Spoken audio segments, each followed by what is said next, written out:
아빠 대신 왔어요. 여긴 아이가 올 곳이 아니야. 당장 나가. 대한조선 본관 면접장 앞 학생복을 입은 서윤은 끝까지 물러서지 않고 버티고 있었습니다.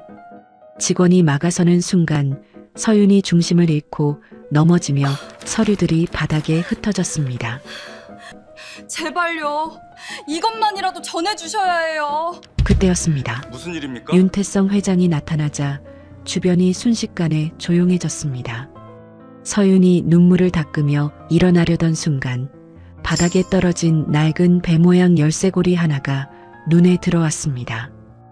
저 열쇠고리는 태성은 순간 눈동자가 흔들렸습니다.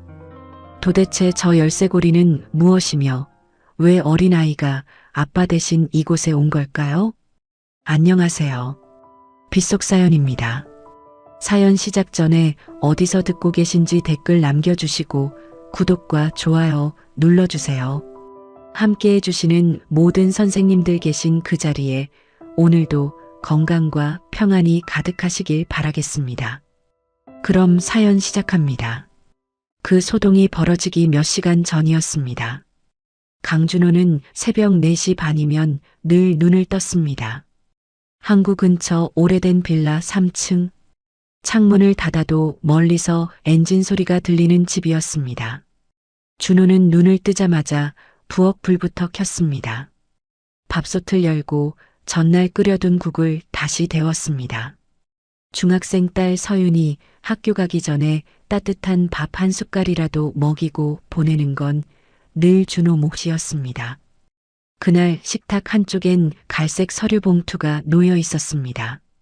대한조선 정식 기술직 특별 채용 면접 서류였습니다. 준호는 그 봉투를 몇 번이나 다시 열어봤습니다. 이력서, 자격증 사본, 그리고 몇 년 동안 따로 정리해둔 정비 기록이 들어 있었습니다. 남들이 보면 낡은 메모 뭉치였지만 준호에겐 달랐습니다. 어느 배가 어떤 날 어떤 소리를 냈는지, 같은 고장이 왜 반복되는지, 현장에서 먼저 바꿔야 할 게 뭔지 밤마다 틈틈이 적어둔 기록이었습니다. 준호는 기술이 없는 사람이 아니었습니다. 배 밑바닥과 기관실을 오래 드나든 사람만 들을 수 있는 소리가 있었고 준호는 그걸 아는 사람이었습니다. 문제는 실력이 아니라 자리였습니다. 늘 하청이었고 늘 바깥이었습니다. 이번 면접은 처음으로 그 바깥 문턱을 넘어볼 수 있는 자리였습니다. 잠시 뒤 방문이 열렸습니다. 잠이 덜 깬 얼굴로 서윤이 나왔습니다. 준호는 일부러 아무렇지 않은 척 물컵을 건넸습니다. 오늘이죠? 서윤이 묻자 준호는 모르는 척했습니다. 뭐가? 면접이요.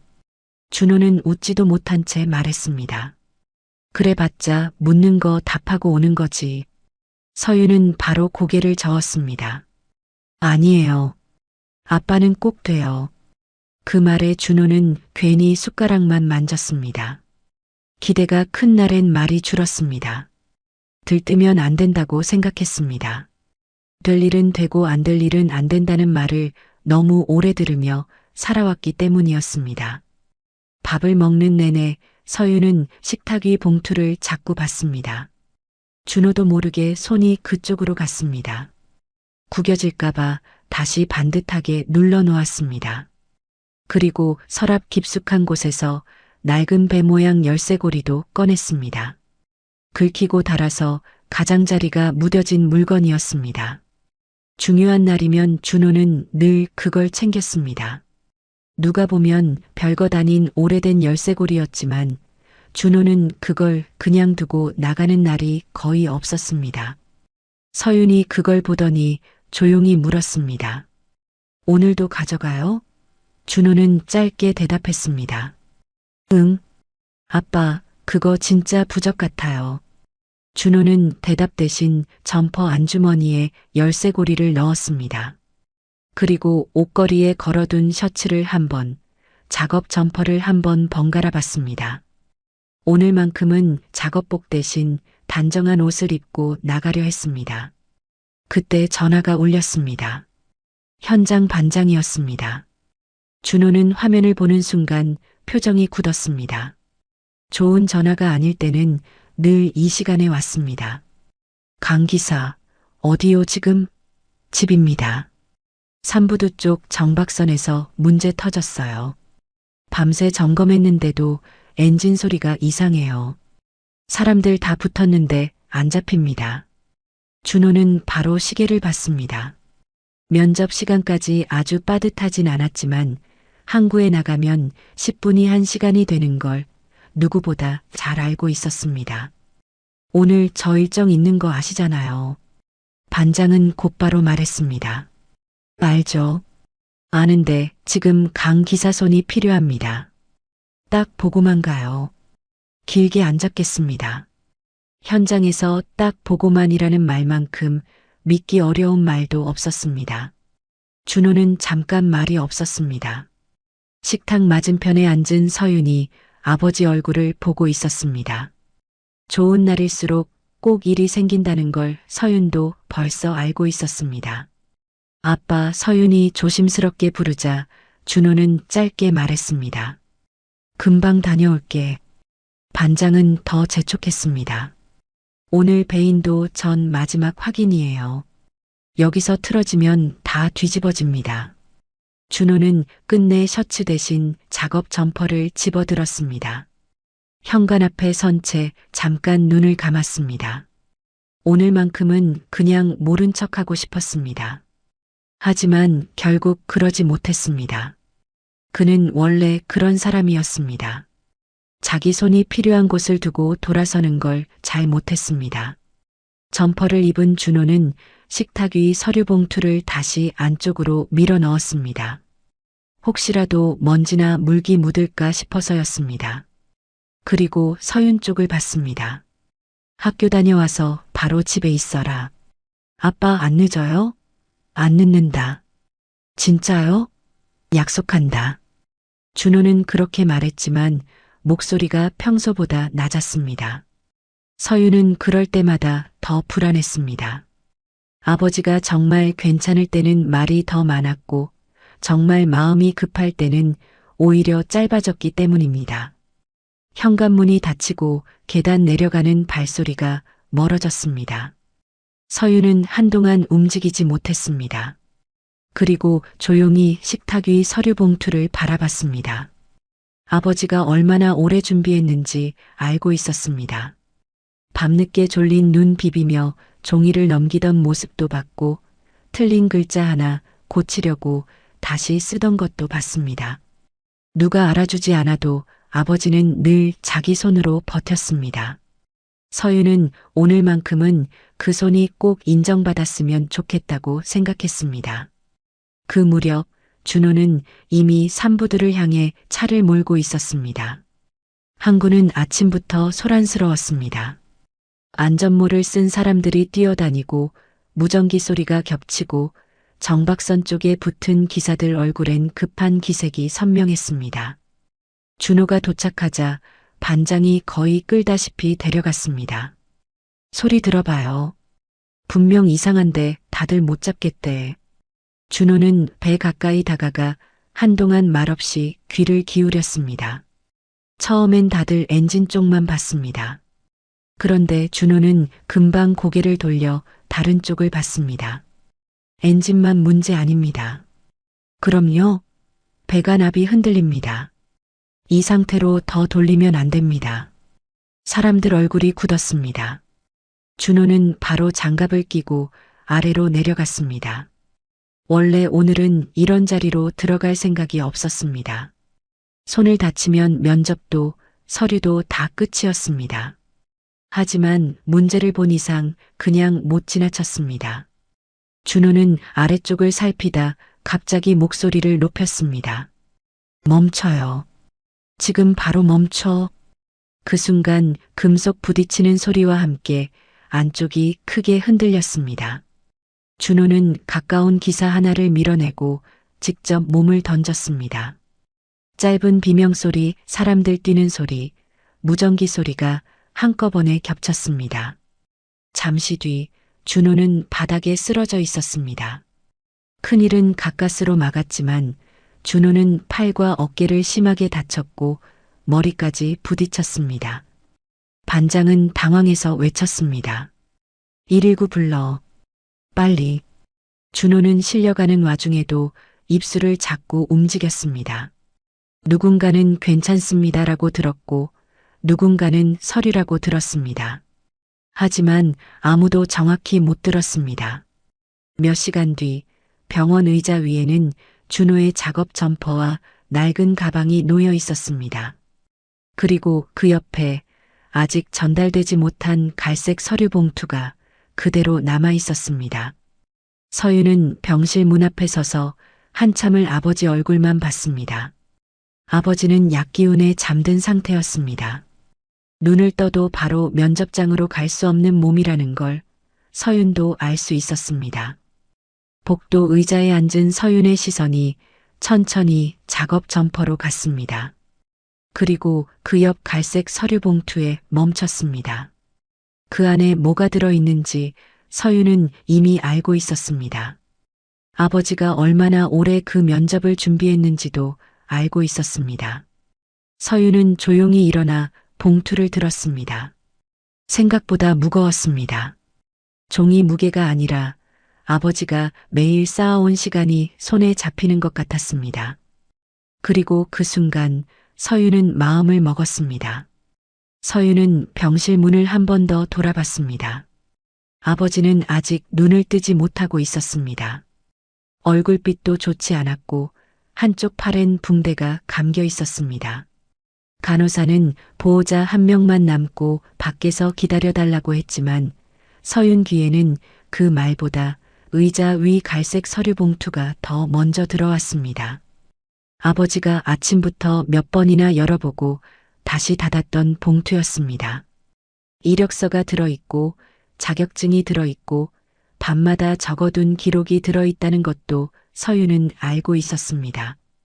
무엇보다 아버지가 오늘 면접을 얼마나 오래 준비했는지, 그 자리를 얼마나 놓치고 싶지 않아 했는지 서윤은 누구보다 잘 알고 있었습니다.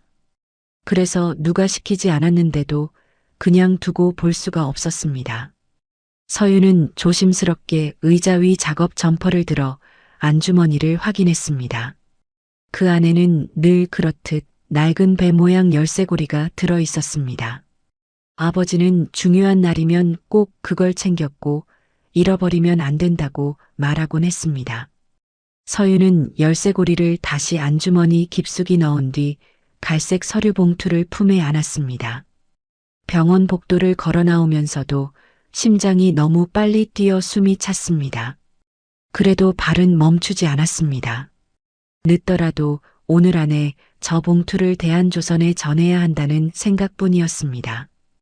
대한조선 본가는 서윤이 생각한 것보다 훨씬 높고 훨씬 차가운 건물이었습니다. 큰 유리문 앞엔 출입카드를 찍고 들어가는 직원들이 끊이지 않았고 안으로 보이는 로비는 조용한데도 괜히 사람을 작게 만드는 분위기가 있었습니다. 서윤은 잠깐 유리문 앞에서 머뭇거리다가 그대로 안으로 들어갔습니다.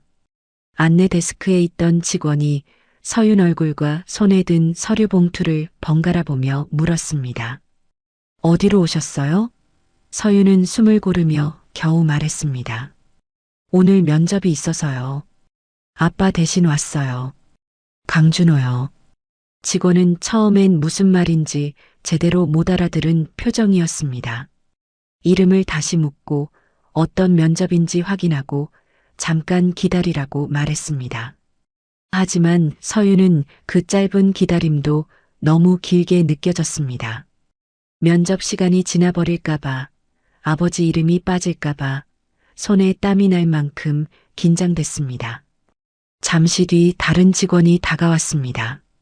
목소리는 더 딱딱했습니다. 학생은 여기 있으면 안 됩니다. 보호자 오시면 다시 오세요. 서윤은 봉투를 더 세게 끌어안았습니다. 아빠가 다쳐서 못 와요. 이것만이라도 전해주시면 안 돼요? 직원은 난처한 얼굴로 주위를 한번 보고는 다시 말했습니다. 안 됩니다. 지금 면접 진행 중이라 외부인은 못 들어가요. 서윤은 한 발 옆으로 비켜서 통로 쪽으로 가려 했지만 직원이 바로 앞을 막았습니다. 서윤은 떨리는 목소리로 다시 말했습니다. 제발이요. 이것만이라도 전해주셔야 해요. 하지만 그 말이 끝나기도 전에 실무 책임자로 보이는 중년 남성이 걸어왔고 상황을 보는 순간 얼굴이 굳었습니다. 그 남자는 서윤 손에 봉투를 보더니 목소리를 높였습니다. 여기가 어디라고 이렇게 들어와요. 당장 나가요. 서윤은 놀라 뒤로 움찔했지만 물러서지 않았습니다. 남자는 더 딱딱한 표정으로 통로를 손으로 막으며 말했습니다. 지금 여기 장난하는 자리 아닙니다. 면접 보러 온 사람들 다 기다리고 있어요. 서윤은 울음을 참고 고개를 저었습니다. 장난 아니에요. 아빠 대신 말을 다 잊기도 전에 남자가 더 가까이 다가와 길을 막았고 서윤은 옆으로 피하려다 중심을 잃고 말았습니다. 갈색 서류 봉투가 먼저 손에서 빠졌습니다. 봉투 입구가 벌어지며 종이들이 대리석 바닥 위로 흩어졌고 서윤은 한 손으로 바닥을 짚으며 겨우 몸을 버텼지만 결국 주저앉고 말았습니다. 복도에 있던 시선이 한꺼번에 몰렸습니다. 서윤은 바닥에 떨어진 종이부터 얼른 주우려 했습니다. 그런데 그 순간 작업 점퍼 안주머니에서 낡은 배 모양 열쇠고리 하나가 또르르 굴러 나왔습니다. 서윤은 그걸 보자마자 손을 뻗었습니다. 아버지가 중요한 날마다 꼭 챙기는 물건이었고 절대 잃어버리면 안 되는 물건이라는 걸 알고 있었기 때문입니다. 그런데 바로 그때 복도 저쪽에서 낮고 단단한 목소리가 들렸습니다. 무슨 일입니까? 방금까지 소리치던 남자도 안내 직원도 서류를 내려다보던 사람들도 전부 말을 멈췄습니다. 복도 공기가 순식간에 바뀌었습니다. 서윤이 고개를 들었을 때 통유리 회의실 쪽에서 네이비 정장을 입은 중년 남성이 걸어오고 있었습니다. 대한조선 회장 윤태성이었습니다. 그는 처음엔 상황만 보려는 얼굴이었습니다. 그런데 몇 걸음 다가오다 바닥을 보는 순간 그대로 멈췄습니다. 시선 끝에는 낡은 배 모양 열쇠고리가 있었습니다. 그 물건을 본 순간 태성 얼굴이 분명히 달라졌습니다. 입술이 미세하게 벌어졌고 눈동자가 흔들렸습니다. 주변 사람들은 그 변화까지는 눈치채지 못했지만 바닥에 주저앉아 있던 서윤은 그 남자가 갑자기 아무 말도 못한 채 열쇠고리만 보고 있다는 걸 똑똑히 봤습니다. 태성은 천천히 몸을 굽혀 열쇠고리를 집어들었습니다. 그리고 손바닥 위에 올려놓은 채 한동안 움직이지 않았습니다. 오래전 기억을 더듬는 사람처럼 손끝이 굳어 있었습니다. 그 다음 그의 시선이 서윤 쪽으로 올라왔습니다. 바닥에 무릎을 꿇은 채 울음을 참고 있는 얼굴, 갈색 서류 봉투를 붙들고 있는 손, 아버지 대신 여기까지 왔다고 말하던 목소리까지 한꺼번에 맞물린 듯 했습니다. 태성은 낮은 목소리로 물었습니다. 이거 누구 겁니까? 서윤은 잠깐 머뭇거리다가 대답했습니다. 우리 아빠 거예요. 태성 표정이 다시 한번 굳었습니다. 아버지 이름이 뭡니까? 강준호예요. 그 이름을 듣는 순간 태성은 더 이상 아무 표정도 숨기지 못했습니다. 회의실 안에서 기다리던 임원들이 밖을 내다보고 있었고 방금 전까지 서윤을 밀어내던 직원도 아무 말 못한 채 서 있었습니다. 태성은 직접 몸을 굽혀 서류 몇 장을 주워 봉투에 넣었습니다. 그리고 직원들을 향해 짧고 단호하게 말했습니다. 이 학생은 제가 직접 보겠습니다. 그 한마디에 복도 공기가 다시 얼어붙었습니다. 아까까지 학생을 내보내라던 사람들도 더는 입을 열지 못했습니다. 서윤은 아직 상황을 제대로 이해하지 못했습니다. 다만 분명한 건 하나였습니다. 조금 전까지만 해도 아무도 받아주지 않던 봉투를 지금은 대한조선 회장이 직접 들고 있다는 사실이었습니다. 그리고 그 사람 눈빛이 낡은 열쇠고리를 본 뒤부터 완전히 달라졌다는 것도 느낄 수 있었습니다. 태성은 다시 한번 물었습니다. 아버지는 지금 어디 있습니까? 서윤은 봉투를 꼭 안은 채 떨리는 목소리로 말했습니다. 병원에 있어요. 다쳐서 못 왔어요. 태성은 바로 답하지 않았습니다.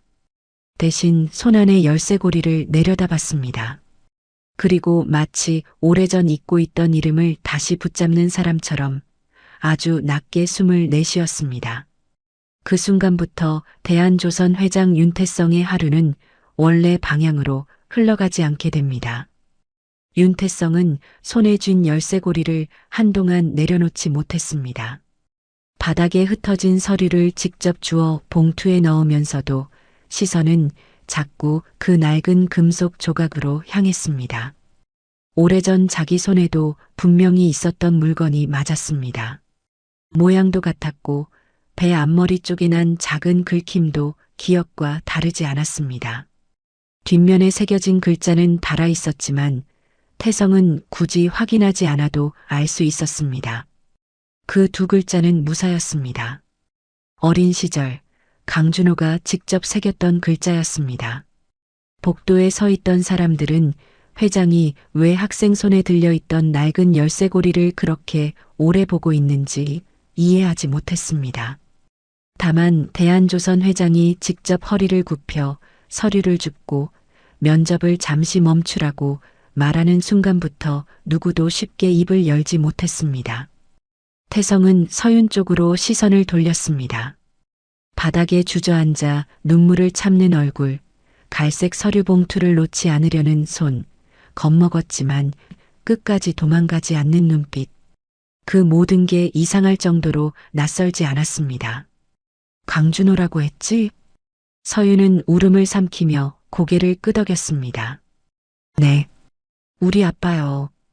태성은 더 묻고 싶은 게 많았지만 사람들 앞에서 길게 말을 잇지 않았습니다.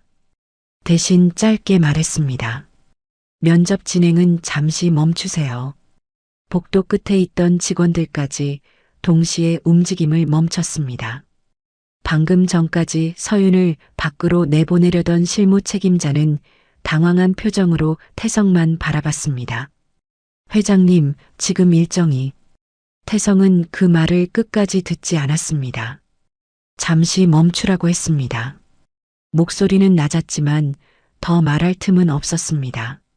직원들은 서로 눈치를 보며 물러났고 서윤은 그제야 손에 힘이 풀린 듯 봉투를 다시 끌어안았습니다. 태성은 잠깐 서윤 얼굴을 보다가 조용히 물었습니다. 아버지는 어디 병원입니까? 서윤은 병원 이름을 말했습니다. 태성은 곧바로 비서에게 전화를 걸어 차를 준비하라고 지시했습니다. 그동안 서윤은 자기가 지금 무슨 상황 안에 들어와 있는지 제대로 따라가지 못했습니다. 조금 전까지만 해도 다들 자기를 밀어내고 있었는데 지금은 대한조선 회장이 직접 병원까지 가겠다고 말하고 있었기 때문입니다. 태성은 서윤을 회의실 옆 작은 응접실로 데려갔습니다. 통유리 너머로 큰 배들이 보이는 자리였지만 서윤은 그런 걸 볼 여유가 없었습니다. 손등으로 눈물만 닦고 있었습니다. 태성도 맞은편에 앉았지만 쉽게 입을 열지 못했습니다. 그의 머릿속엔 방금 본 열쇠고리보다 먼저 오래된 한국 골목이 떠오르고 있었습니다. 어릴 적 강준호는 손으로 뭔가를 만드는 걸 유난히 좋아했습니다. 다른 아이들이 공을 차고 뛰어다닐 때도 준호는 버려진 금속 조각이나 나사를 들여다보며 뭘 할지 먼저 생각하는 아이였습니다. 태성이 그걸 신기하게 쳐다보면 준호는 늘 웃으며 말했습니다. 이것도 손보면 쓸모가 생긴다. 그리고 정말 그랬습니다. 망가진 쇠붙이도 준호 손에 들어가면 모양을 갖췄고 버려진 부속품도 준호 손끝에선 다른 물건이 되곤 했습니다. 그의 여름 준호는 작은 금속 조각 2개를 들고 왔습니다. 배처럼 생기게 깎았다며 자랑을 했고 하나는 태성 손에, 하나는 자기 손에 쥐어졌습니다. 뒷면에는 서툰 글씨로 무사 2글자가 새겨져 있었습니다. 둘 다 무사하자는 뜻이라고, 바다에선 그게 제일 중요하다고, 그래야 나중에 커서도 안 헤어진다고 말하던 준호 목소리가 태성 귀에 다시 살아났습니다.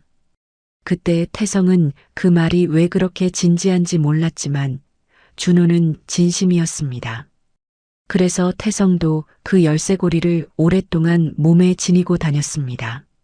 서윤은 그런 사정을 전혀 모른 채 태성만 보고 있었습니다. 잠시 뒤 태성이 조용히 물었습니다. 아버지 일은 언제부터 하셨니? 원래는 부두 쪽 일 많이 하셨어요. 여기저기 배 고치는 일도 하셨고요. 이번 면접은 오래 준비했나? 서윤은 바로 대답했습니다. 네. 밤마다 종이 적고 고치고 다시 적고 그랬어요. 저자면 불 켜놓고 혼자 계속 쓰셨어요. 태성은 갈색 봉투를 열어 안에 서류를 천천히 꺼냈습니다. 지원자 이름을 다시 읽었습니다. 강준호. 이름 아래 적힌 경력란은 화려하진 않았지만 길었습니다. 정식 소속은 자주 바뀌었고 일한 자리는 일정하지 않았지만 현장 경력은 끊기지 않았습니다. 태성은 서류 밑에 함께 들어있던 정비 기록도 넘겨봤습니다. 처음엔 대충 보려 했지만 몇 장 넘기지 못하고 손을 멈췄습니다. 생각보다 훨씬 깊었습니다. 반복되는 엔진 문제, 현장 기사들이 무심코 지나치는 이상, 진동, 부품 교체보다 먼저 확인해야 할 순서가 빼곡하게 적혀 있었습니다. 단순히 일용직으로 버틴 사람의 기록이 아니었습니다. 정말 오래 배를 만진 사람이 아니면 적을 수 없는 내용이었습니다. 태성은 그 기록을 보며 한 가지를 분명히 느꼈습니다. 강준호는 그냥 버틴 것이 아니었습니다. 자기 손으로 끝까지 실력을 쌓으며 살아남은 사람이었습니다. 그걸 깨닫는 순간 태성 마음은 더 무거워졌습니다. 만약 저 이름이 정말 자신이 알던 그 강준호가 맞다면 자신은 너무 오래 그 사람의 시간을 모르고 지나온 셈이었습니다. 서윤이 조심스럽게 물었습니다. 회장님, 우리 아빠 알아요? 태성은 바로 대답하지 못했습니다. 몇 초쯤 늦게 입을 열었습니다. 아주 오래전에 알았다. 서윤 눈빛이 조금 흔들렸습니다. 친한 사이였어요? 태성은 짧게 숨을 고른 뒤 말했습니다. 그때는 가족보다 자주 보던 사이였지. 그 말은 짧았지만 무거웠습니다. 서윤은 아버지가 대한조선 회장을 안다는 것도 처음 들었고 그것도 그렇게 가까운 사이였다는 건 더더욱 처음 듣는 이야기였습니다. 태성은 더 길게 설명하지 않았습니다. 아직은 그럴 자격이 없다고 느꼈기 때문입니다. 대신 자리에서 일어나 비서에게 다시 말했습니다. 병원으로 갑니다. 이 학생도 같이 갑니다. 면접 담당자에게는 강준호 면접을 누락 없이 연기 처리하라고 따로 지시했습니다. 누군가는 이유를 물었지만 태성은 설명하지 않았습니다. 그는 서류 봉투를 직접 들었고 열쇠고리는 여전히 손에서 놓지 않았습니다. 대한조선 본관 복도를 빠져나오는 동안 직원들의 시선이 따라붙었지만 조금 전처럼 서윤을 막는 사람은 더 이상 없었습니다. 서윤은 그 복도를 회장 옆에서 걸어 나오면서도 아직 믿기지 않는 얼굴이었습니다. 불과 몇 분 전까지만 해도 자신은 그저 내쫓겨야 할 학생이었는데 지금은 회장이 직접 병원까지 데려가고 있었습니다. 차에 오르기 전 태성은 한 번 더 열쇠고리를 내려다봤습니다. 그리고 속으로 이름을 불렀습니다. 강준호. 입 밖으로는 나오지 않았지만 그 이름은 이미 오래전 시간까지 흔들고 있었습니다. 오늘 떨어진 건 단순한 금속 조각이 아니었습니다. 자신이 잊고 살았다고 믿었던 과거였고 한때 가장 가까웠던 사람의 시간이었습니다. 차가 병원을 향해 움직이기 시작했습니다. 서윤은 창밖도 보지 못하고 무릎 위에 봉투만 바라봤습니다. 태성은 그런 서윤을 한번 보다가 시선을 거두었습니다. 병원에 가면 강준호를 만나게 됩니다.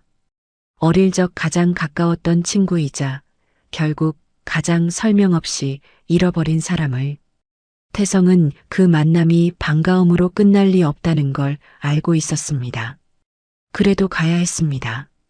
늦었더라도 이제는 가야 했습니다.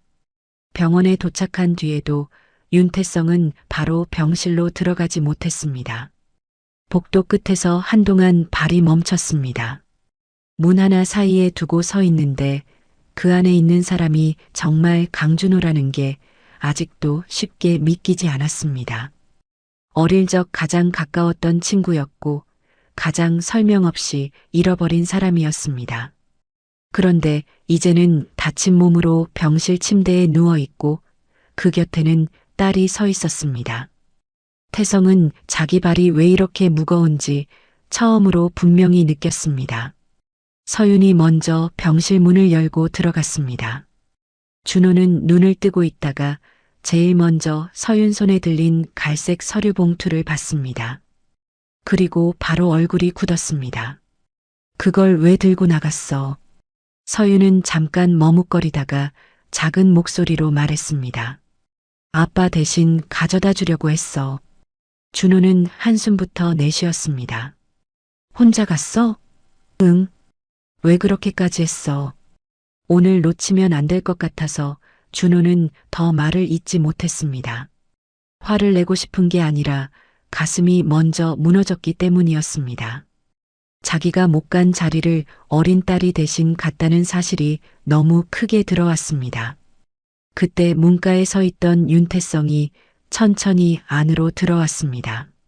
준호는 처음엔 누가 따라 들어오는지 제대로 보지 못했습니다.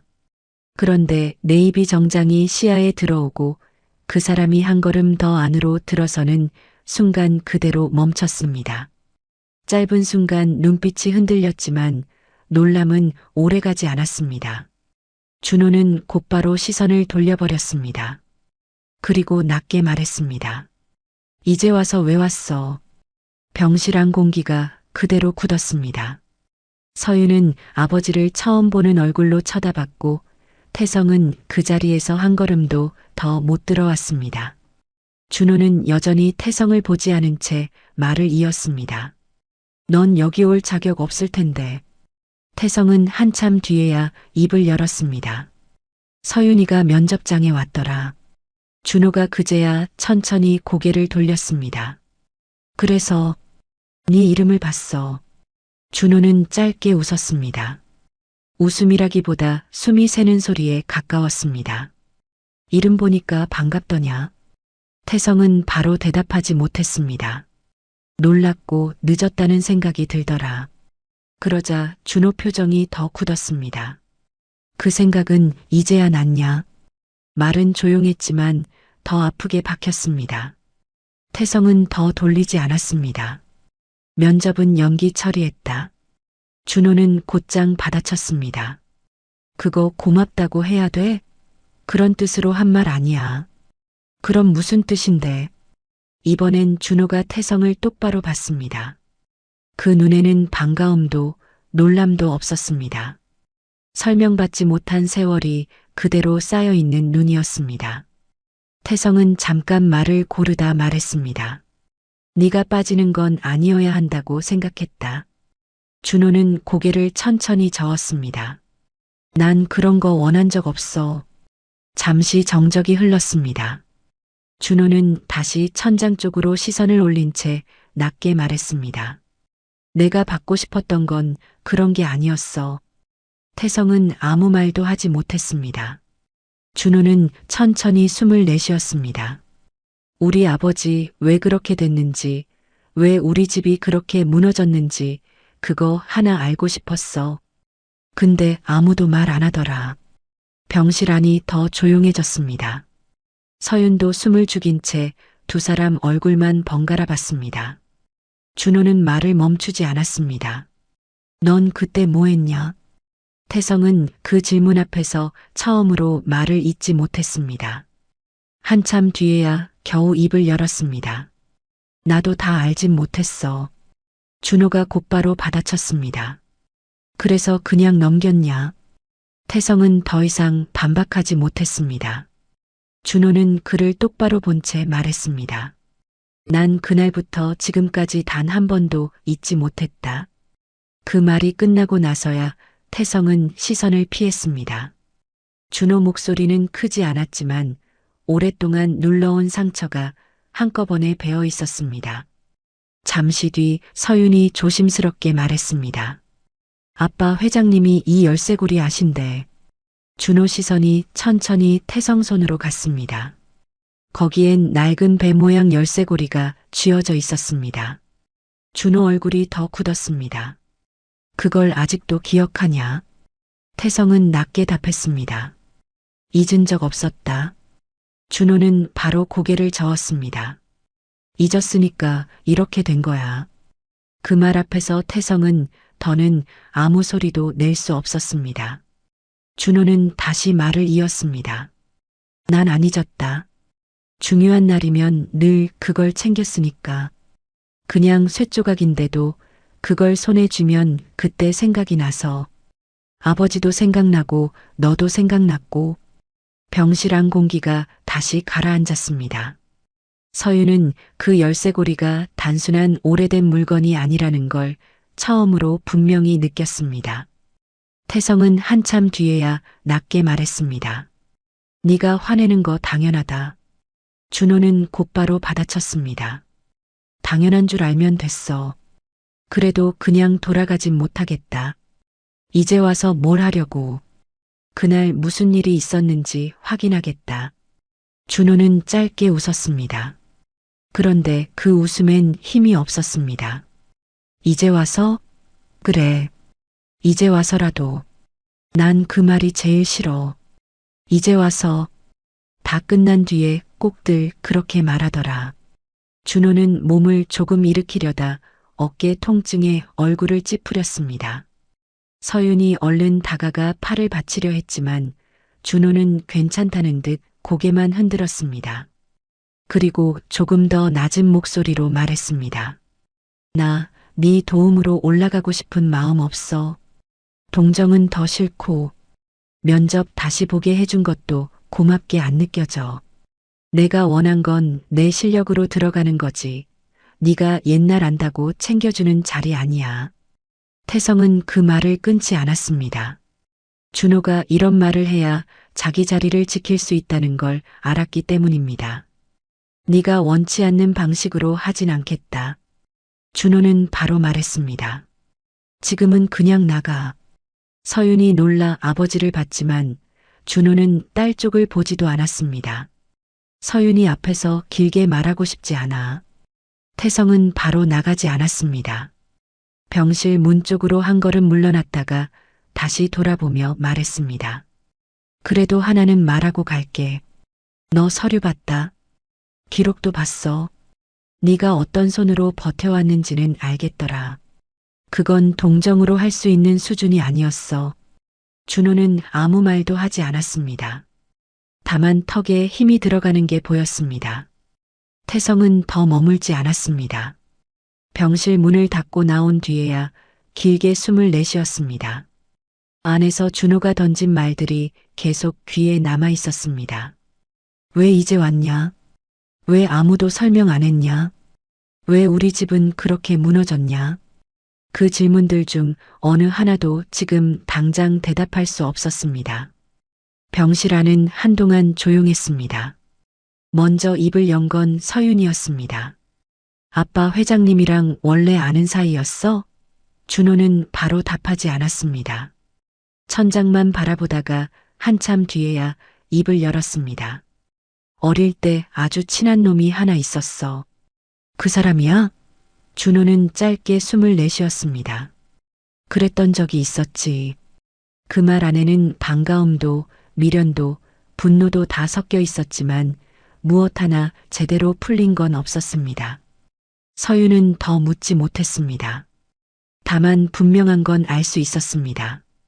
회장이 병실을 다녀갔다고 해서 아버지 상처가 조금도 풀리지 않았다는 것, 오히려 오래 눌러둔 기억이 더 깊이 건드려졌다는 것이었습니다. 병실 밖으로 나온 윤태성도 똑같이 알고 있었습니다. 강준호의 상처는 말 몇 마디로 풀릴 종류가 아니었습니다. 그렇다면 남은 방법은 하나뿐이었습니다. 그날 바다에서 정말 무슨 일이 있었는지, 누가 무엇을 덮었는지, 이제는 끝까지 확인하는 것뿐이었습니다. 병실을 나선 윤태성은 곧장 차로 내려가지 않았습니다. 복도 끝 창가에 한동안 서 있었습니다. 강준호가 마지막으로 던진 말이 계속 귀에 남아 있었기 때문입니다. 난 그날부터 지금까지 단 한 번도 잊지 못했다. 그 말은 단순히 서운하다는 뜻이 아니었습니다. 설명받지 못한 채 너무 오래 버틴 사람만 할 수 있는 말이었습니다. 태성은 그제야 분명하게 느꼈습니다. 지금 자기가 해야 할 일은 준호 마음을 빨리 풀어보는 것도 아니고 미안하다는 말을 몇 번 더 하는 것도 아니었습니다.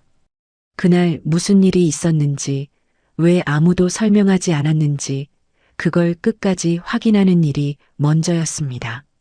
차에 올라탄 태성은 비서가 다음 일정을 묻기도 전에 먼저 말했습니다. 오늘 회의 다 미뤄요.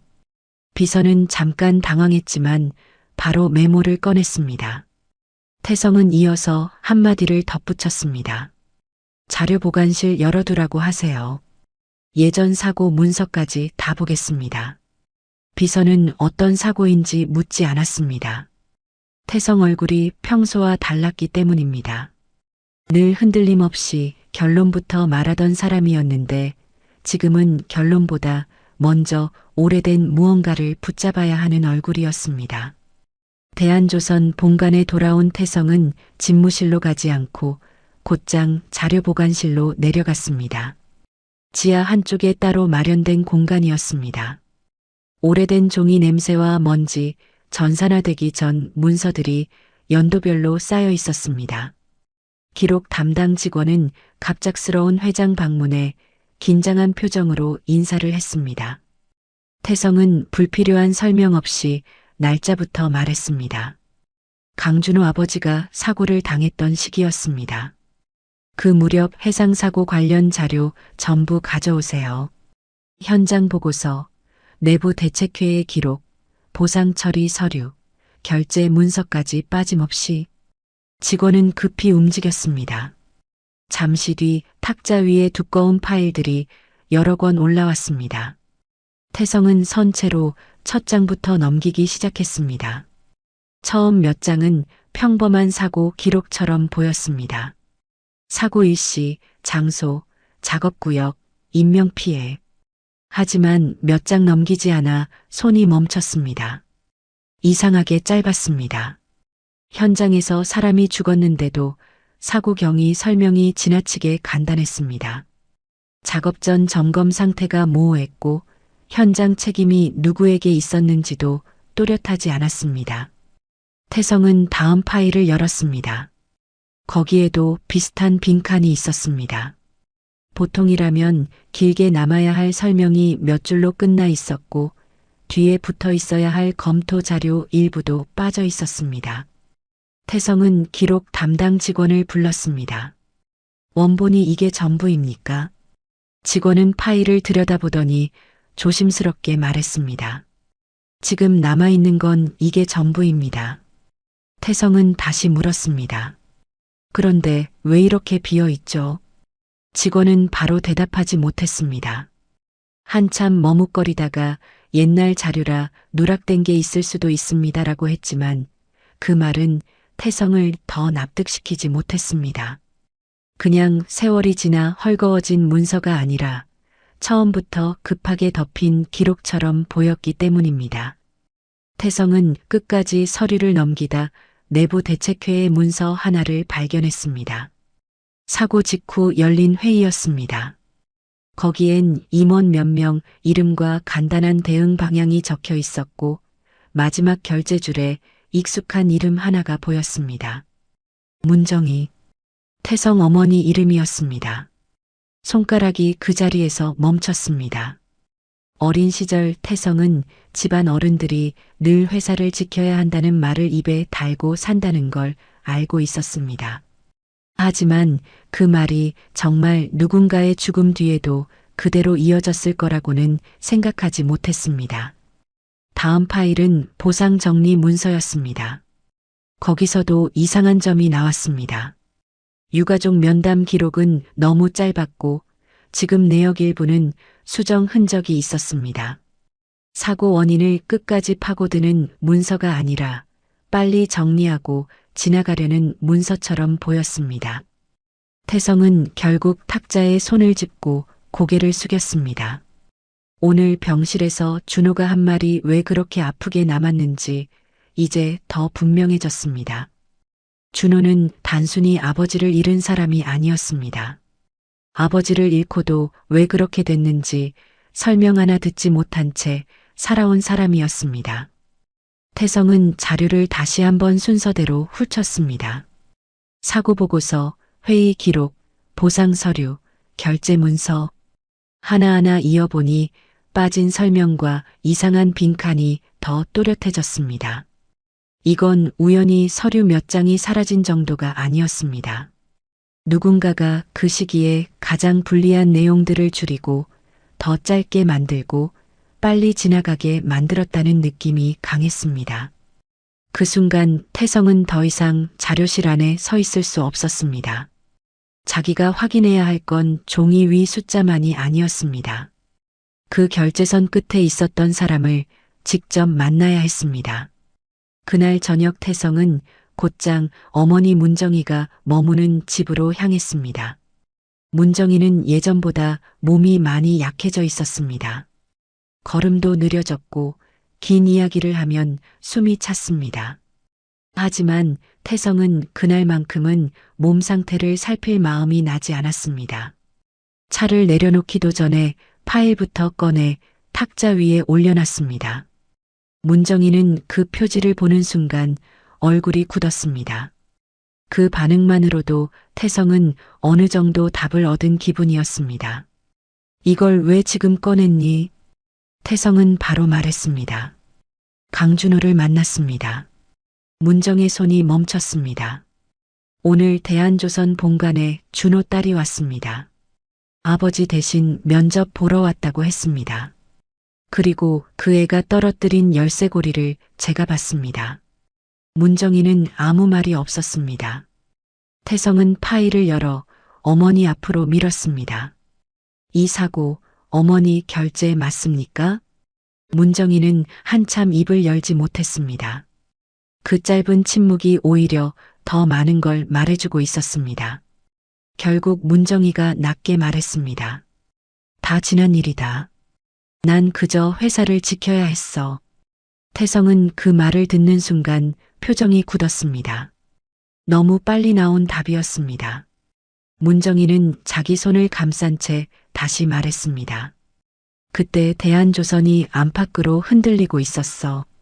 사고가 더 커지면 계약도, 배인도도 다 무너질 상황이었다. 태성은 차갑게 되물었습니다. 그래서 사람이 죽었는데 그렇게 정리했습니까? 문정희는 시선을 피한 채 답했습니다. 사고를 없던 일로 만든 건 아니다. 더 커지지 않게. 그 말을 끝까지 잊지 못했습니다. 태성은 어머니를 한참 바라보다가 아주 낮게 말했습니다. 준호는 아직도 왜 아무도 설명하지 않았는지 묻고 있었습니다. 문정희는 처음으로 눈을 감았습니다. 그 한마디가 회사를 지켜야 했다는 자기 논리를 단번에 흔들고 있다는 걸 알았기 때문입니다. 태성은 더 말을 보태지 않았습니다. 지금 필요한 건 감정적인 다툼이 아니라 어머니가 스스로 피할 수 없는 사실을 보게 만드는 일이었습니다. 문정희는 한참 뒤에야 작은 목소리로 말했습니다. 그 집이 죽을 만큼 버티기 어려울 거라는 것도 알고 있었다. 그래도 그땐 우리 회사가 먼저였다. 그 말을 끝으로 더는 아무 말도 하지 못했습니다. 본관으로 돌아온 태성은 밤늦게까지 집무실 불을 끄지 않았습니다. 자료를 다시 펼쳐놓고 빠진 기록을 하나씩 체크했습니다. 당시 현장에 있었던 책임자 이름, 보상 수정 흔적, 누락된 보고 내용, 그리고 한편으로는 준호 면접 서류도 다시 꺼내봤습니다. 몇 년 동안 써온 정비 수첩과 개선한 메모는 억울함에 취해 살아온 사람이 적은 기록이 아니었습니다. 오히려 반대였습니다. 자기 손으로 버텨온 사람이 끝까지 놓지 않은 기록이었습니다. 태성은 그걸 보고 더 확신했습니다. 강준호는 동정으로 끌어올릴 사람이 아니었습니다. 제 실력으로 이미 여기까지 온 사람이었습니다. 그렇다면 자신이 해야 할 일은 하나였습니다. 과거는 과거대로 끝까지 확인하고 현재는 현재대로 준호가 실력으로 자기 자리를 찾게 만드는 일. 그 둘을 동시에 해야 했습니다. 그리고 그 밤 윤태성은 처음으로 분명히 받아들였습니다. 강준호 아버지의 죽음은 그냥 지나간 불행이 아니었습니다. 누군가의 선택이 있었고 그 선택이 한 가족의 삶을 바꿨습니다. 그렇다면 이제 남은 건 하나뿐이었습니다. 그 진실을 끝까지 가져간 뒤 강준호 앞에 더는 핑계 없이 서는 일뿐이었습니다. 다음 날 오후 윤태성은 다시 병원을 찾았습니다. 이번에는 그냥 얼굴만 보러 온 게 아니었습니다. 손에는 두꺼운 파일 한 권이 들려 있었습니다. 전날 밤 자료실에서 확인한 사고 기록과 내부 문서들이었습니다. 병실 문 앞에 선 태성은 한동안 안으로 들어가지 못했습니다. 어제는 오랜만에 다시 마주한 친구 앞에서 할 말을 찾지 못했다면 오늘은 그 친구가 평생 모르고 살았던 사실을 직접 꺼내야 했기 때문입니다. 그냥 파일 몇 장을 보여주는 일이 아니었습니다. 한 사람 인생을 붙들고 있던 의문에 너무 늦게 답을 가져가는 일이었습니다. 병실 안에서는 서윤이 조용히 아버지 옆에 앉아 있었습니다. 준호는 어제보다 얼굴빛이 조금 나아졌지만 표정은 여전히 굳어 있었습니다. 문이 열리고 태성이 들어오자 준호 시선은 곧바로 태성 손에 들린 파일로 향했습니다. 그리고 바로 물었습니다. 또 무슨 일인데? 태성은 이번에도 침대 가까이 붙지 않았습니다. 조금 떨어진 의자에 앉아 파일을 무릎 위에 올려두고 말했다. 어제 말했던 그날 사고 기록이다. 준호는 곧바로 손을 내밀지 않았습니다. 한동안 파일만 보고 있다가 낮게 말했습니다. 이제 와서 그걸 왜 가져왔어? 태성은 돌리지 않고 답했습니다. 네가 알아야 할 것 같아서. 준호는 짧게 숨을 내쉬었습니다. 알아야 할 걸 그때 말했어야지. 그 말은 틀리지 않았습니다. 태성은 반박하지 않았습니다. 그냥 파일을 천천히 탁자 쪽으로 밀어두었습니다. 병실 안이 잠깐 조용해졌습니다. 서윤은 아버지 눈치를 살피다가 조용히 몸을 조금 옆으로 뺐습니다. 준호는 한참 뒤에야 손을 뻗었습니다. 다친 팔이 불편해 종이를 넘기기가 쉽지 않자 서윤이 말없이 파일을 가까이 끌어다 주었습니다. 준호는 첫 장부터 천천히 읽기 시작했습니다. 처음 몇 장은 자기가 알고 있던 것과 크게 다르지 않아 보였습니다. 사고 발생 시간, 작업 위치, 사망자 1명. 그냥 예전에도 누군가에게 전해 들었던 식의 짧은 정리 같았습니다. 그런데 두세 장 넘기자 손이 멈췄습니다. 설명이 이상하게 짧았습니다. 현장 책임자가 누구였는지, 정확히 어떤 문제가 있었는지, 왜 사고가 그렇게 커졌는지 적혀 있어야 할 부분이 너무 비어 있었습니다. 준호는 다시 처음으로 돌아가 한 줄씩 읽었습니다. 그리고 아주 낮은 목소리로 말했습니다. 이상하네. 그 말은 누구에게 묻는 것도 아니고 자기 혼잣말에 가까웠습니다. 태성은 아무 말도 하지 않았습니다. 지금은 준호가 누가 설명해줘서가 아니라 자기 눈으로 보며 이상함을 느껴야 할 순간이었기 때문입니다. 준호는 다음 문서를 넘겼습니다. 내부 대책회의 자료였습니다. 거기엔 사고 직후 어떤 식으로 상황을 정리할 것인지, 외부 보고는 어떻게 맞출 것인지, 후속 대응은 어디까지 갈 것인지가 간단하게 적혀 있었습니다. 준호는 그 내용을 읽다가 맨 아래 결제줄에서 시선을 멈췄습니다. 문정희. 처음 보는 이름이 아니었습니다. 대한조선 쪽 집안 사람이라는 건 이름만 들어도 알 수 있었습니다. 준호는 눈을 떼지 못한 채 물었습니다. 이 사람 누구야? 태성은 잠깐 숨을 고른 뒤 대답했습니다. 우리 어머니 이름이다. 준호 손이 그대로 멈췄습니다. 병실 안이 다시 조용해졌습니다. 서윤도 아버지 표정을 보고 입을 다물었습니다. 준호는 곧바로 다음 장을 넘겼습니다. 보상 정리 문서였습니다. 그런데 그 문서도 이상했습니다. 유가족 면담 기록은 지나치게 짧았고 지금 내역 일부는 수정 흔적이 있었습니다. 사고 원인을 끝까지 파고드는 문서가 아니라 빨리 정리하고 지나가려는 문서처럼 보였습니다. 준호는 몇 장 더 넘기다가 결국 파일을 덮어버렸습니다. 그리고 한동안 아무 말도 하지 않았습니다. 다친 손으로 침대 시트를 잡은 손가락만 조금씩 굳어졌습니다. 서윤이 조심스럽게 아버지를 불렀습니다. 아빠. 준호는 바로 대답하지 않았습니다. 한참 뒤에야 낮게 말했습니다. 할아버지 돌아가신 거 그냥 사고가 아니었네. 그 한마디가 병실 안을 더 무겁게 만들었습니다. 태성은 고개를 들지 못했습니다. 준호는 다시 파일을 펼쳤습니다. 이번에는 더 빠르게 넘겼습니다. 처음엔 그냥 기록을 보는 눈이었다면 이제는 누가 뭘 빼고 줄였는지 찾는 눈이 돼 있었습니다. 그리고 몇 장을 더 본 뒤 결국 태성을 똑바로 보며 물었습니다. 너도 알고 있었어?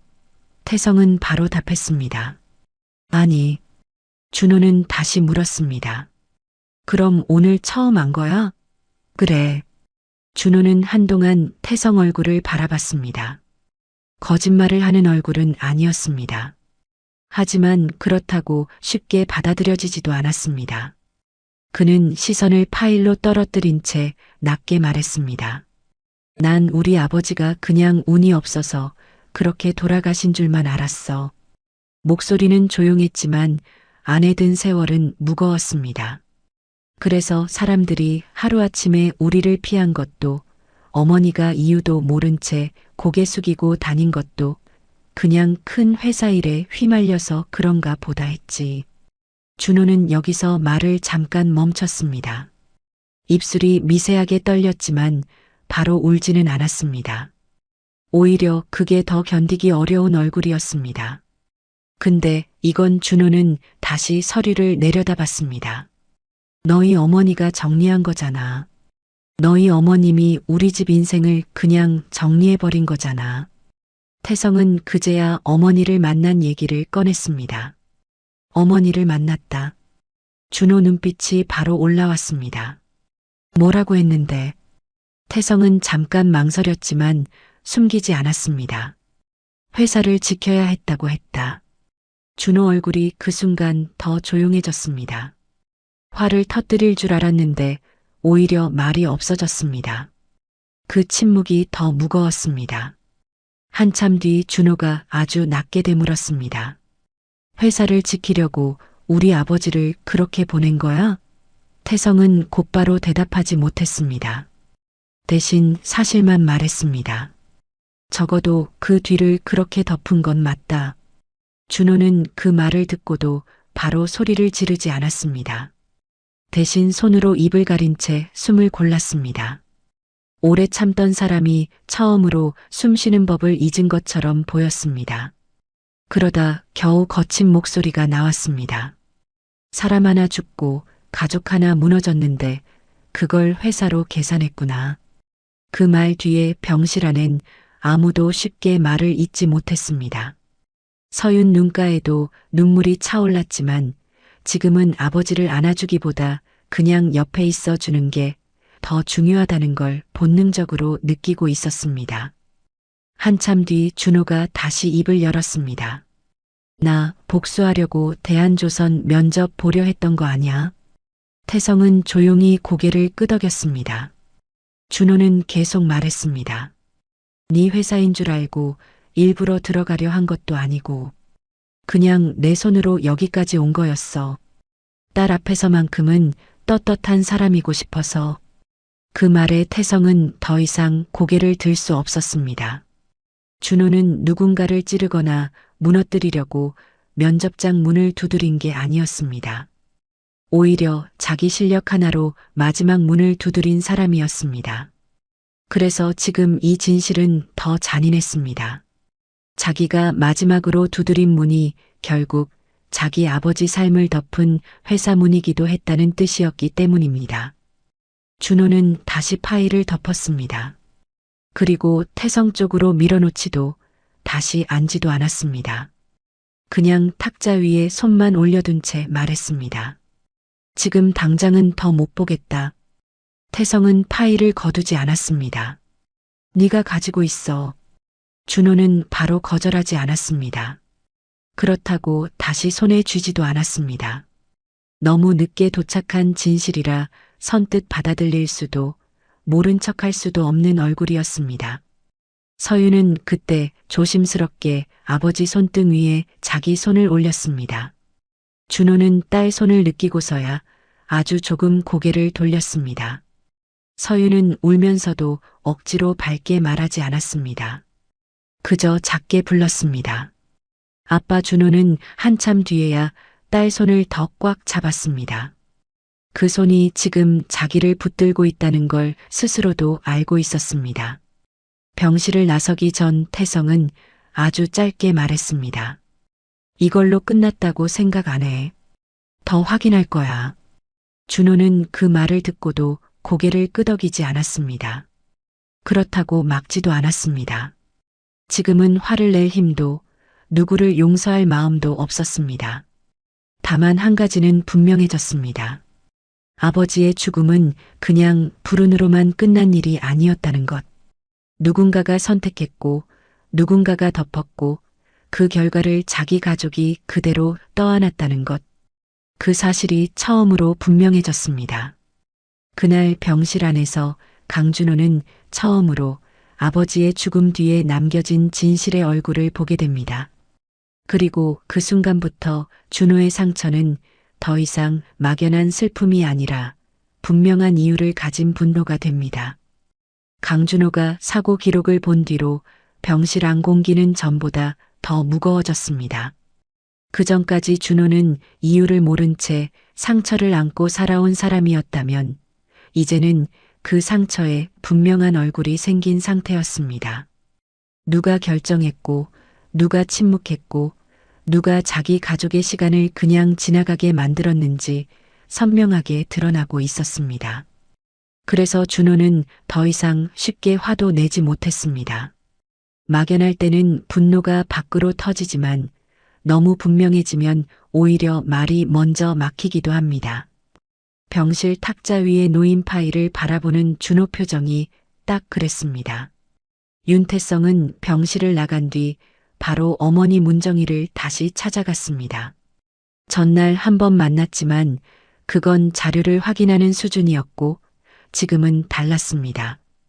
강준호가 어떤 얼굴로 그 파일을 읽었는지 우리 집 인생을 너희 어머님이 정리해버린 거냐는 말을 어떤 목소리로 했는지 태성은 직접 보고 왔습니다. 그래서 더 이상 어머니가 예전처럼 모호하게 넘기게 둘 수 없었습니다. 문정희는 태성이 다시 찾아온 걸 보자 얼굴부터 굳혔습니다. 아들이 무슨 말을 하러 왔는지 알 것 같았기 때문입니다. 태성은 앉자마자 돌려 말하지 않았습니다. 준호에게 다 보여줬습니다. 문정의 손이 잠깐 멈췄습니다. 사고 기록도 받고 결제 서명도 받습니다. 문정희는 한참 입을 열지 못했습니다. 그러다 낮은 목소리로 말했습니다. 그 애가 뭐라고 하더냐? 태성은 바로 답했습니다. 설명 한마디 없이 자기 집안을 누가 그렇게 만든 거냐고 했습니다.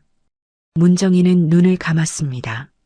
하지만 여전히 처음 나온 말은 사과가 아니었습니다. 다시 말하지만 그때는 정말 어쩔 수 없는 상황이었다. 태성 표정이 굳었습니다.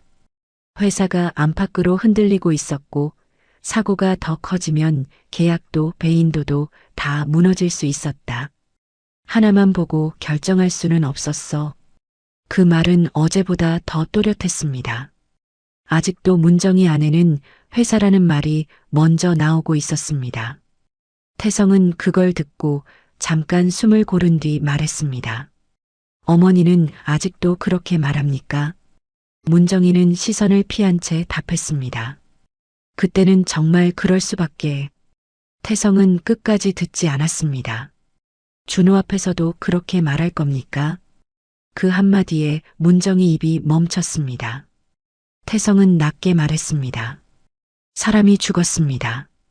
그것도 제 친구의 아버지가요. 한 집안이 무너졌습니다. 그런데도 아직 회사가 먼저입니까?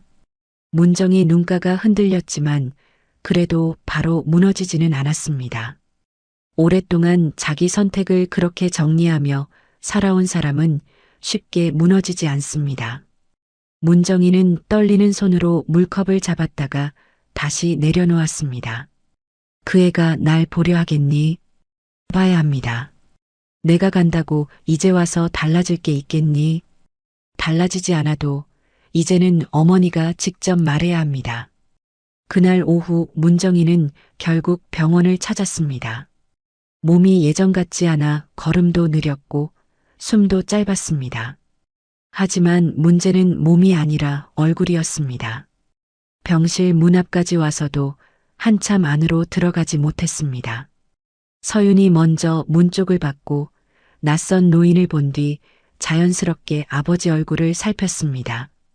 준호도 소리에 고개를 들었다가 들어오는 사람을 보자 표정이 천천히 굳었습니다. 태성이 따라 들어오는 걸 보자 준호는 이미 무슨 상황인지 알아챘습니다. 문정희는 병실 안으로 한 발 들어왔다가 멈췄습니다. 그리고 입을 열었습니다. 준호야. 준호는 바로 잘랐습니다. 그렇게 부르지 마십시오. 문정희 고개가 내려갔습니다. 하지만 곧장 사과하진 않았습니다. 오히려 먼저 오래 붙들고 있던 말부터 꺼냈습니다. 그때 회사 사정이 좋지 않았다. 준호 눈빛이 바로 올라왔습니다. 회사 전체가 흔들리고 있었고 사고가 더 커지면 다 무너질 수 있는 상황이었다. 그래서 준호가 낮게 물었습니다. 그래서요. 문정희는 말을 이어가려 했습니다. 그 상황에서 하나만 보고 결정할 수는 없었었다. 그 순간 준호 얼굴이 완전히 달라졌습니다. 지금까지는 참는 쪽이었는데 그 말은 참을 수 없는 선을 건드렸습니다. 그래서 우리 가족을 버린 겁니까? 병실 안이 얼어붙었습니다. 문정희가 바로 말을 잇지 못하자 준호가 다시 말했습니다. 우리 아버지 목숨이 그렇게 가벼웠습니까? 서윤이 놀라 아버지를 봤습니다. 하지만 준호는 멈추지 않았습니다.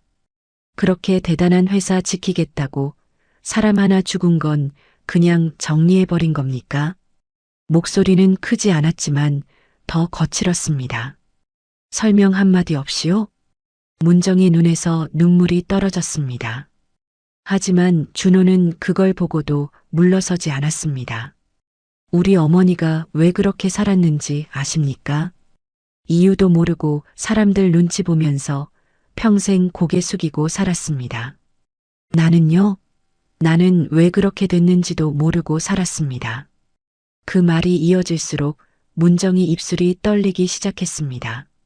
지금까지 붙들고 있던 회사를 지켜야 했다는 논리가 처음으로 자기 입안에서 무너지는 순간이었습니다. 준호는 마지막으로 한 번 더 물었습니다. 그때도 지금처럼 말했습니까?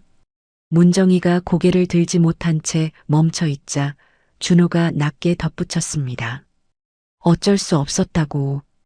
그 한마디가 꽂히는 순간 문정의 손이 눈에 띄게 떨렸습니다. 그리고 그제야 처음으로 버티던 얼굴이 무너졌습니다. 내가 잘못했다. 그 말이 나오기까지 너무 오래 걸렸습니다. 문정이는 더 이상 회사 얘기를 하지 못했습니다. 말을 이어가려 했지만 목소리가 자꾸 끊겼습니다. 알고 있었다. 너희 집이 어떻게 될지 다 알고 있었다. 그래도 외면했다. 내가 외면했다. 준호는 아무 말도 하지 않았습니다. 그저 가만히 듣고 있었습니다. 오히려 그 침묵이 더 아팠습니다. 문정이는 결국 고개를 더 숙인 채 말했습니다. 미안하다. 너무 늦었다. 입이 100개라도 할 말이 없구나. 준호는 한참 동안 아무 반응이 없었습니다. 그 말이 너무 늦어서 당장 받아들이기도 거부하기도 어려운 얼굴이었습니다. 그러다 아주 낮게 말했습니다. 너무 늦었습니다. 그건 문정이를 내쫓는 말도 아니고 받아주는 말도 아니었습니다. 그냥 있는 그대로의 진심이었습니다. 늦었고 그래서 더 아프다는 뜻이었습니다. 그때 서윤이 조용히 병실 탁자 위에 있던 열쇠고리를 집어 아버지 손에 쥐어줬습니다. 낡은 배 모양 열쇠고리였습니다. 준호는 그 금속을 손에 쥔 순간 더는 시선을 버티지 못했습니다. 그 작은 물건 안에 아버지와 어린 시절과 잃어버린 시간이 다 들어있는 것처럼 느껴졌기 때문입니다. 서윤은 울먹이면서도 큰 말을 하지 않았습니다. 그저 아버지 손을 감싸며 작게 물었습니다. 아빠, 이제 그만 힘들어하면 안 돼? 그 한마디에 준호 어깨가 처음으로 크게 흔들렸습니다. 문정의 사과가 곧바로 마음을 푼 건 아니었습니다. 하지만 딸이 자기 아픔을 다 보고 있었다는 사실이, 그리고 그 아이 앞에서 끝없이 무너져 있을 수만은 없다는 사실이 준호를 더는 붙잡아 두지 못하게 했습니다. 준호는 열쇠고리를 꽉 쥔 채 눈을 감았습니다. 그리고 오래 참았던 사람처럼 조용히 울었습니다. 윤태성도 병실 문가에 서서 고개를 들지 못했습니다. 태성 어머니도 준호도 서윤도 다 자기 앞에서 무너지고 있었지만 정작 자기는 누구에게도 괜찮다는 말을 들을 자격이 없다는 걸 알고 있었습니다. 한참 뒤 준호가 겨우 입을 열었습니다. 지금 당장 괜찮다고는 못하겠습니다. 없던 일처럼 넘길 수도 없고요. 앞으로도 잊을 수는 없을 겁니다. 그냥 이제는 알게 된 겁니다. 왜 우리 집이 그렇게 무너졌는지. 그 말까지만 하고 준호는 더 이어가지 못했습니다. 하지만 다음 말은 딸 손을 놓지 않는 방식으로 대신 나왔습니다. 자기 상처를 안고 살더라도 그 상처를 서윤에게까지 넘겨주지는 않겠다는 마음이 이미 그 안에 들어 있었습니다. 문정이는 끝내 고개를 들지 못한 채 병실을 나갔습니다. 늦은 사과가 모든 걸 되돌릴 수 없다는 걸 그 사람도 알고 있었습니다. 강준호 역시 그 말 몇 마디로 지난 세월이 풀릴 거라고는 생각하지 않았습니다. 다만 그날 처음으로 왜 자기 집이 그렇게 무너졌는지에 대한 말을 직접 들었습니다. 그리고 병실 안에 남은 건 용서가 아니라 너무 늦게 도착한 진실의 무게였습니다. 문정이가 병실을 다녀간 뒤에도 강준호 마음이 바로 풀리진 않았습니다. 며칠이 지나도 준호는 말이 적었고 윤태성이 찾아와도 예전처럼 편한 얼굴을 하진 않았습니다. 이유를 알게 됐다고 해서 상처가 가벼워진 건 아니었습니다. 오히려 더 또렷해졌습니다. 누가 침묵했고 누가 외면했고 그 결과 자기 집안이 어떻게 무너졌는지 이제는 분명히 알게 됐기 때문입니다. 그럼에도 준호는 예전과 조금 달라지기 시작했습니다.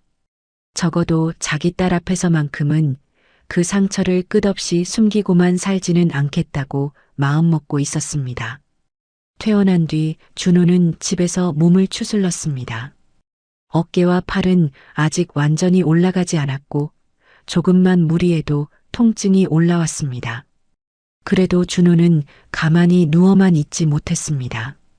책상 위에 쌓여있던 정비 수첩을 다시 펼쳤고 병원에 있을 때 머릿속으로만 정리했던 내용을 조용히 적어 내려갔습니다. 서유는 그런 아버지를 한참 보다가 조심스럽게 물었습니다. 아빠, 그래도 면접 보러 갈 거야? 준호는 수첩에서 눈을 떼지 않은 채 대답했습니다. 봐야지. 서유는 잠깐 망설이다가 다시 물었습니다. 그런 얘기 다 듣고도? 그제야 준호 손이 멈췄습니다. 한동안 종이 위를 내려다보던 준호는 낮게 말했습니다. 그래서 더 가야지. 서유는 조용히 아버지 얼굴을 봤습니다. 준호는 천천히 말을 이었습니다.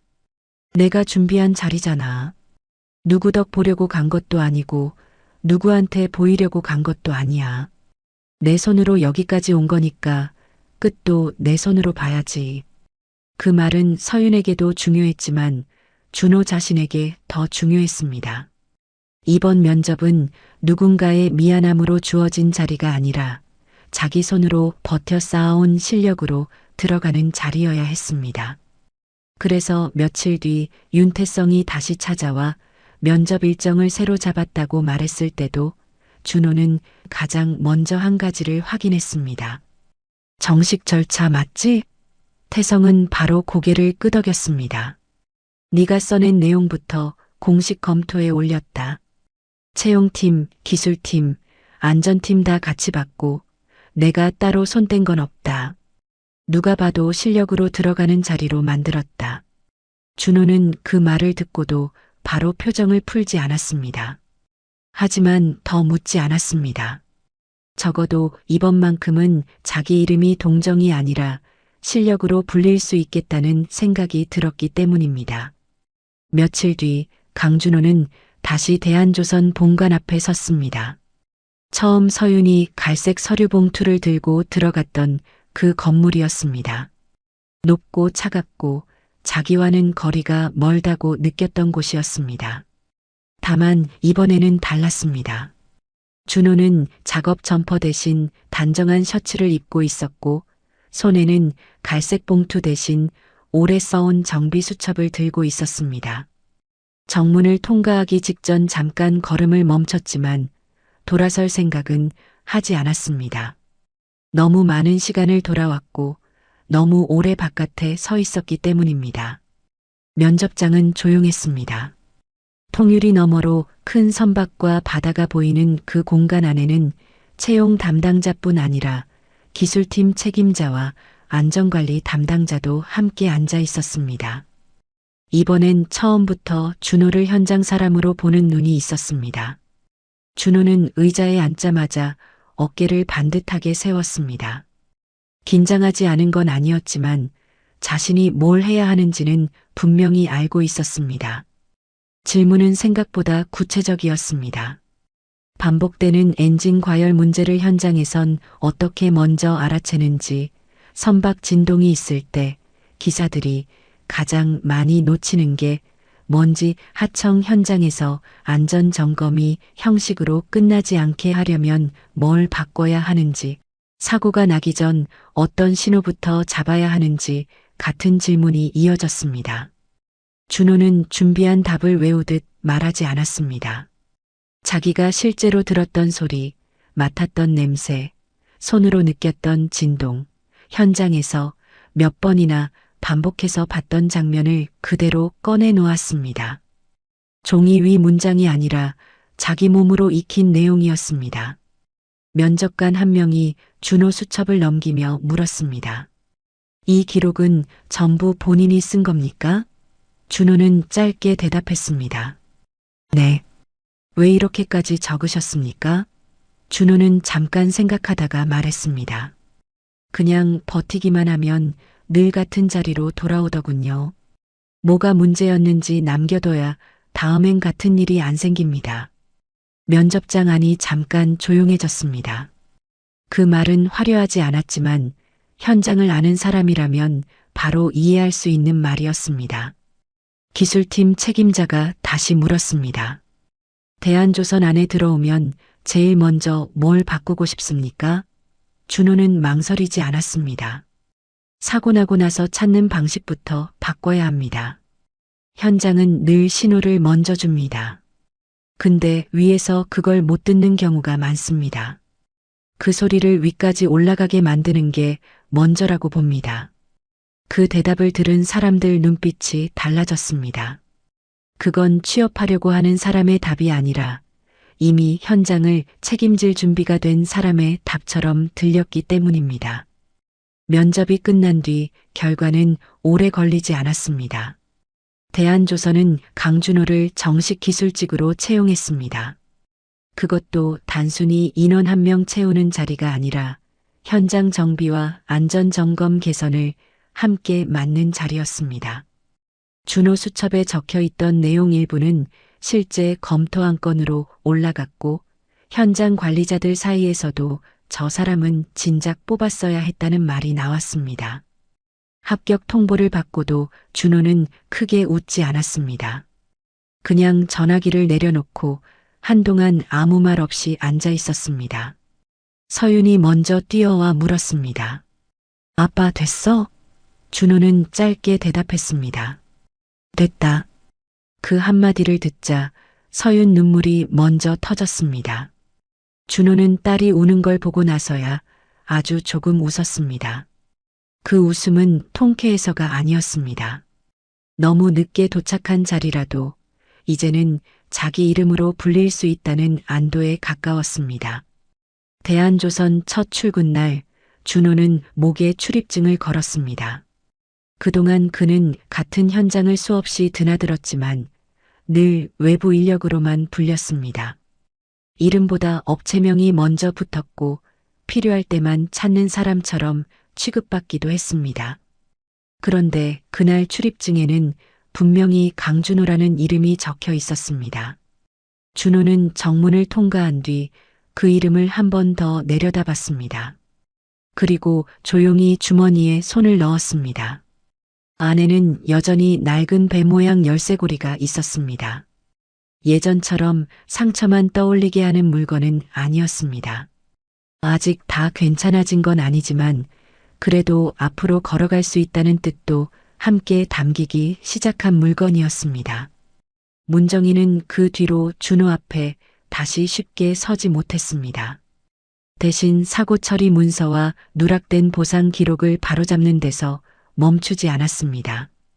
대한조선은 그날 사고 원인을 반영해 현장 안전 점검 항목을 새로 만들었고 그 기준에는 처음으로 준호 아버지의 이름이 남았습니다. 늦었지만 같은 일이 다시는 반복되지 않게 하겠다는 대한조선의 약속이었습니다. 태성은 그 모습을 보며 이제 어머니에게 필요한 건 위로가 아니라 책임이라는 걸 분명히 알게 됐습니다. 윤태성은 그런 준호를 멀리서 지켜봤습니다. 둘 사이는 여전히 예전처럼 돌아가진 않았습니다. 어릴 적처럼 편하게 이름을 부를 수도 없었고 언제든 웃으며 어깨를 칠 수도 없었습니다. 하지만 그렇다고 완전히 끊어진 것도 아니었습니다. 태성은 더 이상 섣불리 다가가지 않았고 준호도 예전처럼 매번 등을 돌리지는 않았습니다. 둘 사이엔 아직 정리되지 않은 시간이 남아 있었지만 적어도 이제는 서로를 없는 사람처럼 지나치지는 않게 된 것입니다. 어느 날 퇴근 무렵 준호와 서윤 그리고 태성은 조선소와 바다가 내려다 보이는 작은 식당에 함께 앉았습니다. 서윤은 두 사람 사이에 앉아 반찬 그릇을 슬쩍슬쩍 밀어주며 어색한 침묵을 줄이려 했습니다. 준호는 여전히 말이 많지 않았고 태성도 함부로 예전 얘기를 꺼내지 않았습니다. 그러다 태성이 조심스럽게 말했습니다. 네가 해온 말들 현장에서 반응이 좋더라. 준호는 젓가락을 내려놓고 짧게 답했습니다. 해야 할 말 한 거야. 태성은 잠깐 고개를 끄덕이다가 다시 말했습니다. 이젠 다들 네가 어떤 사람인지 알게 된 거지. 준호는 바로 대꾸하지 않았습니다. 잠깐 창밖을 본 뒤 낮게 말했습니다. 알아주는 사람이 없어서 못한 건 아니야. 그냥 자리가 없었던 거지. 태성은 그 말에 천천히 고개를 끄덕였습니다. 이번엔 그 자리 놓치지 않겠다. 준호는 그 말을 듣고 한동안 아무 말도 하지 않았습니다. 그러다 아주 천천히 태성을 봤습니다. 난 아직 다 괜찮아진 거 아니야. 안다. 잊은 것도 아니고 그것도 안다. 준호는 잠깐 시선을 내렸다가 다시 들었습니다. 그래도 우리 서윤이까지 그 일에 묶어두고 싶진 않아. 그 말이 이 이야기의 마지막 답이었습니다. 준호는 다 용서했다고 말하지 않았습니다. 다 잊었다고도 하지 않았습니다. 대신 자기 상처를 다음 세대까지 넘기지 않겠다고 선택한 것입니다. 그게 준호가 할 수 있는 가장 큰 용서였고 동시에 가장 단단한 회복이었습니다. 서윤은 그런 아버지 옆에서 조용히 웃었습니다. 그리고 식탁 아래로 아버지 손을 살짝 잡았습니다.